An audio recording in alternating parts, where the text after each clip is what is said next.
Alex Marquez awalnya mengira balapan MotoGP Indonesia bakal berakhir buruk. Saat start, motornya bermasalah karena perangkat whole shot depan tidak aktif. Ia bahkan sempat berpikir, wah, balapan kali ini sudah bye-bye. Tapi ternyata keberuntungan masih berpihak padanya. Meski startnya buruk, ia tetap fokus dan berusaha tidak membuat kesalahan. Satu persatu pembalap berhasil ia salip, mulai dari Fabio Quartararo, Luca Marini, Raul Fernandez, Pedro Acosta, hingga Alex Rins. Kerja kerasnya membuahkan hasil, Alex berhasil naik ke posisi kedua di belakang rekan setimnya, posisi ketiga dan naik podium. Walau tidak menang, Alex Marquez mengaku sangat puas dengan hasil itu. Ia merasa podium di Mandalika seperti keberuntungan besar, apalagi setelah banyak masalah yang dialami sepanjang akhir pekan. Dengan hasil ini, Alex makin kokoh di posisi kedua klasemen sementara MotoGP 2025 unggul jauh dari Francesco Bagnaia. Fabio Di Giannantonio mengaku masih bingung dengan performa motornya musim ini. Pembalap tim VR46 itu sudah memakai motor Ducati GP25 versi terbaru dari pabrikan Italia tersebut. Namun, performanya sering naik turun tanpa alasan yang jelas. Kadang motor terasa luar biasa, tapi di hari berikutnya rasanya benar-benar berbeda. Ujar Di Giannantonio dikutip Crash. Ia mengatakan timnya terus berusaha mencari tahu kenapa motor bisa berubah performanya begitu cepat.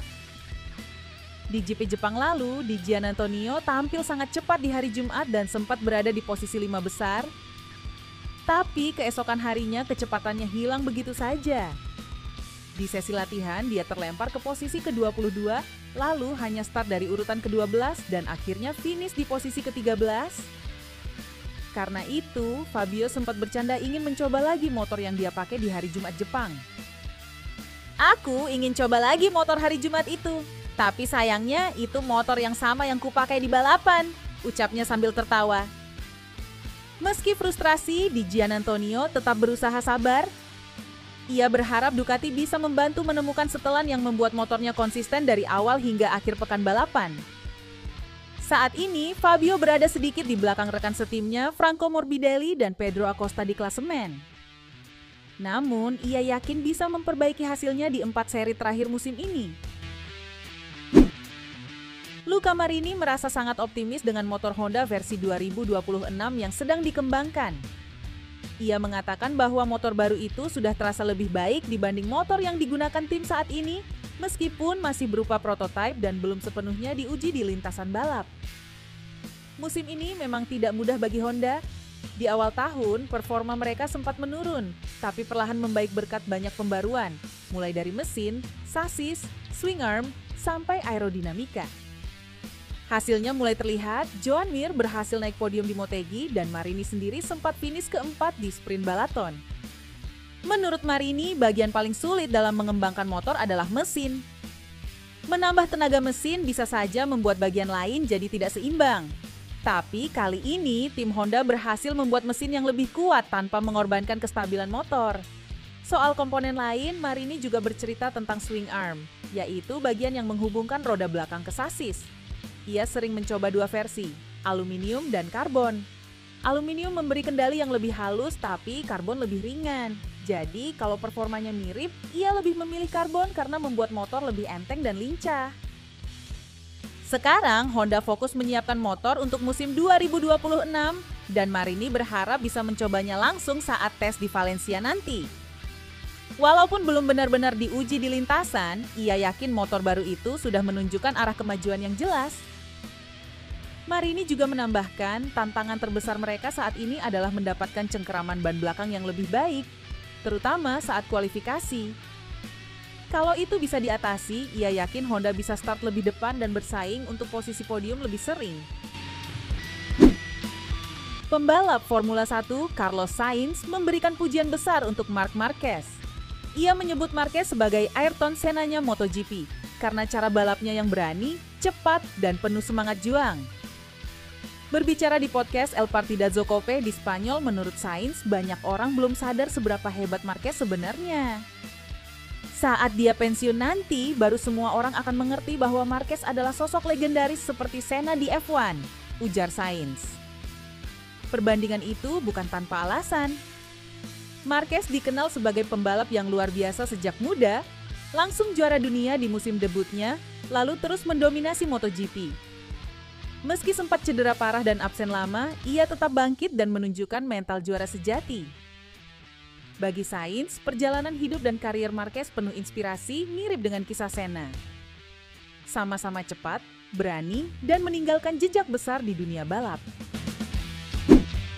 Usai menghadiri balapan MotoGP Mandalika 2025, test rider Honda, Alex Espargaro, langsung melakukan uji coba privat terhadap prototipe RC Tuan Trivi 2026 di sirkuit Sepang. Menurut Espargaro, motor tersebut membawa sejumlah perubahan signifikan, terutama dalam hal dimensi fisik dan penyusunan komponen. Motor ini dikabarkan menggunakan mesin 1000 cc, dengan tenaga lebih dari 300 tenaga kuda, bobotnya diklaim sekitar 157 kg. Adapun akselerasi dari 0 ke 100 km per jam dikatakan mencapai sekitar 2 detik. Dari pengamatan visual dan pengakuan Espargaro, buritan motor tampak lebih panjang dan terangkat. Ujung jok tampak tinggi dan antara sayap terdapat struktur ala Stegosaurus yang lebih panjang dan lebar dibanding model sebelumnya. Desain ini kemungkinan berfungsi untuk meningkatkan downforce, mengurangi hambatan udara, atau sebagai ruang untuk penempatan mass damper yang lebih besar. Rangka utama tetap kokoh namun tampak ramping. Tangki bahan bakar juga lebih panjang yang menggeser posisi pengendara ke belakang secara signifikan. Panjang lengan belakang dan sudut kemiringan fairing serta elemen ground effect juga menunjukkan desain yang berbeda dari versi sebelumnya. Salah satu poin menarik dalam laporan tersebut adalah bagaimana karakteristik mesin dan sasis yang diperbarui ini mungkin tidak sepenuhnya sesuai untuk semua tipe pebalap.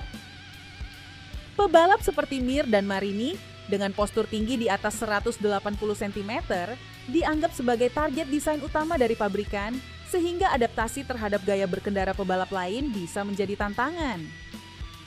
Contoh disebutkan, Johann Zarco yang memiliki tinggi 171 cm mengalami kesulitan beradaptasi setelah pembaruan mesin yang memberi indikasi bahwa pengaturan karakter mesin bisa sangat mempengaruhi performa personal pebalap.